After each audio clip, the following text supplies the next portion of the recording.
Welcome to the Dental Team Podcast. I'm your host, Kira Dent, and I have this crazy idea that maybe I could combine a doctor and a team member's perspective because let's face it, dentistry can be a challenging profession with those two perspectives. I've been a dental assistant, treatment coordinator, scheduler, biller, office manager, regional manager, practice owner, and I have a team of traveling consultants where we have traveled to over 165 different offices coaching teams. Yep, we don't just understand you, we are you. Our mission is to positively impact the world of dental, and I believe that this podcast is the greatest way I can help elevate teams, grow VIP experiences, reduce stress, and create A-teams. Welcome to the Dental Team Podcast. Hello, Dental Team listeners. This is Kira, and you guys, I'm so excited for Consultant Takeover. Guys, that was me attempting to sing into this microphone for you, and I hope you loved it. Today, Consultant Takeover, grab your pens, grab your notebooks, bringing in the heat today. And as always, thanks for listening, and I'll catch you next time on the Dental Team Podcast. Hey, Dana, back at it again. How are you on this beautiful Friday? Good. Loving the sunshine that we're having and just super grateful to be here with you. Thank you. We are having some beautiful freaking weather. I love it. I don't know if you guys know this or not, but Dana and I are both in the beautiful state of Arizona, and we are, I don't know, probably 2 hours away, maybe a little bit further from each other, but I love where we live. Every time I come in, every time that plane lands every other week and I'm like exhausted and I look out, I'm like, oh, those mountains, like those, yeah. I love where I live. I always think about the weather when we do our Thankful Thursday, right? Because I'm like, at the very least, I can be thankful for this sunshine that we're having. Yes, I know. And the other girls are like, it's snowing again. And I'm like, it is May. Yep, big nope. Yeah, like, how is this possible? I love it. I do love where we live. Good talk. I hope all of you other Arizona practices out there love it as well. Welcome to everyone from everywhere, because I don't know if you guys know this or not, but we have listeners literally all over the world. We had a practice that joined us for our summit that is in the Bahamas. And I know that she had reached out previously. Like, we've been in communication and contact, and we've helped her with a few things. And it's just so cool. We've had practices that we visited in Australia. We've got tons of practices in Canada that we work with. And I know we've had like Europe. It's just incredible to me to think that like it reaches that far. You think the world is small because you just think of your community. And then you realize, holy cow, like our podcast is hitting the Bahamas. That's insane to me. But it's just so cool. It's a big testament to like, right, dentistry's everywhere, you know? Yes. I mean, everyone everywhere has teeth, and it's just crazy that we get to make an impact in all of those places. I totally agree. And it's not going anywhere. So kudos to everyone for choosing a dental career because we are set for life. Like, it's not going anywhere. I think our shutdowns proved that one to us. It's going nowhere. It's so cool. Awesome. So on that note, like, I think talking about the schedule, which I think is so cool because it hits everywhere. It hits home for literally the whole world is able to do what we want to talk about today. And I think the schedule is the most important piece to your practice because it's the way that it works and it's the way that it flows. And we've talked about schedule a lot. We talked about block scheduling. I've got a ton of practices. Most of my practices are doing block scheduling to some capacity. I know a lot of you guys out there are doing block scheduling, but we really wanted to hit home on something we don't talk about a lot. And I know if I were in the front office, I would be jumping for joy right now on what we're going to talk about. I would literally be jumping for joy. And honestly, as a dental assistant at heart, I jump for joy because I loved creating my own schedule. And I do not hide this whatsoever. And my previous team, they knew it in the moment. I didn't hide it then, and they, I'm sure, laugh every time they hear me talk about it. But I was surely the girl who sat up front and was like, you could do it. I'm gonna squeeze it. I'm gonna shorten this because I know Doc can finish that faster. I'm gonna slide this guy in there, and then I could just they would come in behind me, and I would feel like the heat and the anger, right? And they're like, Tiff, what are you doing? And I'm like, it's fine. If you need help, I'll come help you. But I was the dental assistant first that moved up front and was like, I know your capacity. And then, I would flip and flop back and forth. And when I was in the back office, I was like, no one's doing that to me. I'm building my own schedule. So I think it's so cool to be able to do that. And block scheduling surely helps so that anyone can schedule. But my opinion is back office knows what you guys are doing. Like I did really well building a schedule up front because I knew how the appointments went. I knew what was possible. I knew they could or could not do something. And I was the person everybody came and asked. So we want to talk today about making sure that you're scheduling at least 80% of your treatment in the back office. And that doesn't just mean recare. Recare should be 100%. 100% of recare should be scheduled in the hygiene chair. But 80% of that treatment that you guys are diagnosing, that next visit on your NDTR, because you all are using NDTR, that next visit should be scheduled in the back office 80% of the time. Dana, why do you implement that with practices? I can go on a tangent on why I think it's important, but I want to hear from you. What successes do you find? Like why do you suggest that practices do this when you're consulting? Yeah, absolutely. And I think the biggest piece is, right, you're the person in the exam. You can link, you heard exactly what the doctor said, right? You teed it up too. So even having you reiterating it again, but you were in the exam, you heard exactly what the doctor said. You heard exactly how the doctor explained it, the things that he pointed out. And so having that upper hand, right, to the front office team who didn't really hear any of that, they're relying on the pieces that you give them. And yeah, you can give them great pieces, but there's also something to be said for keeping that clinical environment, keeping those scans up, keeping that x-ray up, pointing to those areas again as you're talking about it and scheduling it that we just can't do in the front, that makes it so much easier in the back. And being able to use the same words that the doctor used, being able to, again, point to those same areas that the doctor pointed to. One, we're building trust, right? And two, we really see case acceptance, higher rates of case acceptance when we're getting things scheduled in the back because we can do those pieces. Totally agree. I love all of that. And I think in addition to that, as you were talking, I'm thinking, well, yeah, because one, I don't know if y'all know this or not, but the dental assistant year over year over year is still considered the most trusted person in a dental practice. How many times, Dana, you were a hygienist, and how many times did you have the doctor walks out and the patient looks you square in the eye and says, do I really need this? Mm-hmm.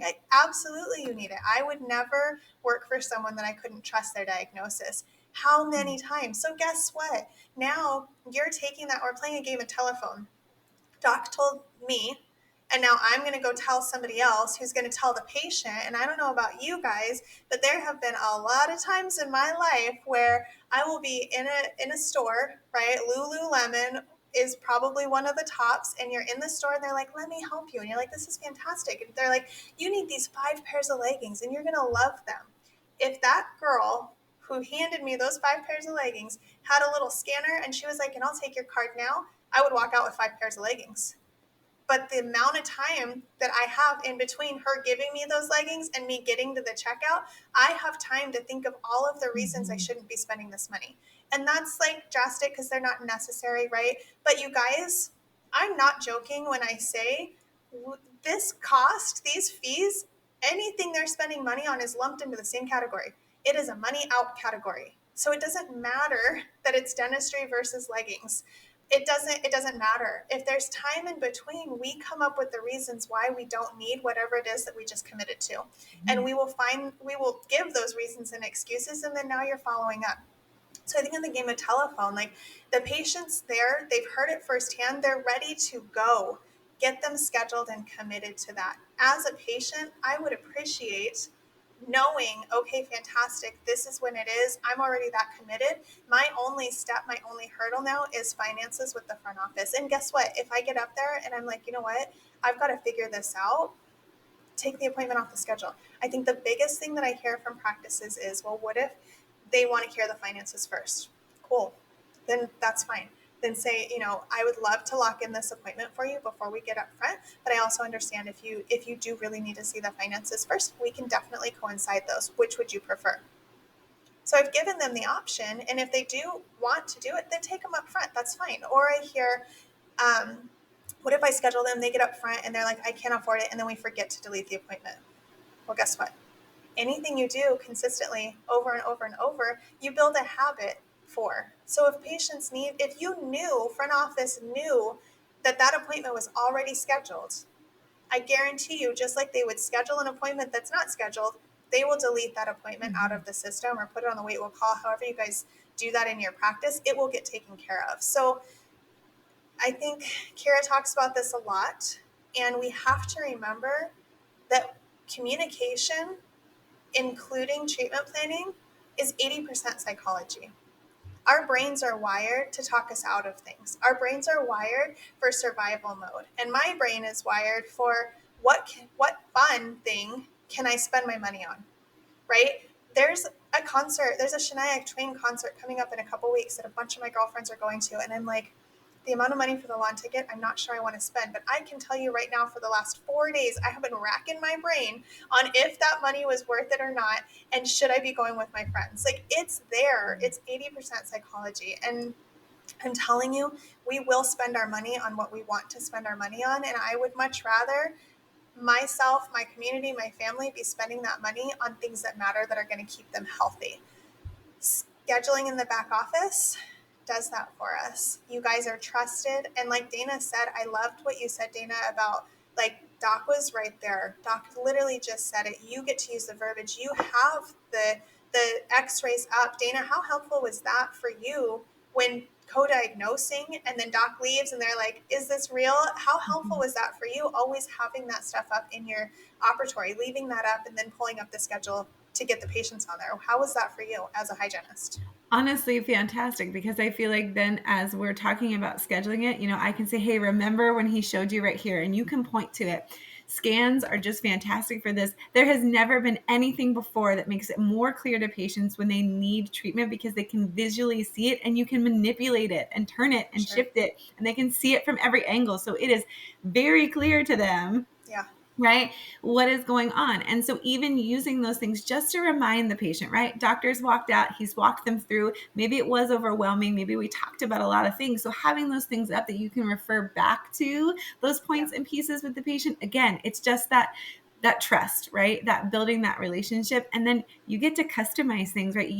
We often say, like, treatment planning, make sure that it's personalized to them, make sure that it's customized to them. You were there to hear those pieces, right? They relayed that information to you that, oh, Joe just wants to eat a steak again, or Barb has wedding pictures coming up for her daughter. Those types of things, you're in there and you have them. So oftentimes, like, utilize those connections with the patient, because they're super important. It's why patients choose to come to your office oftentimes than going somewhere else. And I think being in that environment where those relationships are created is just so helpful.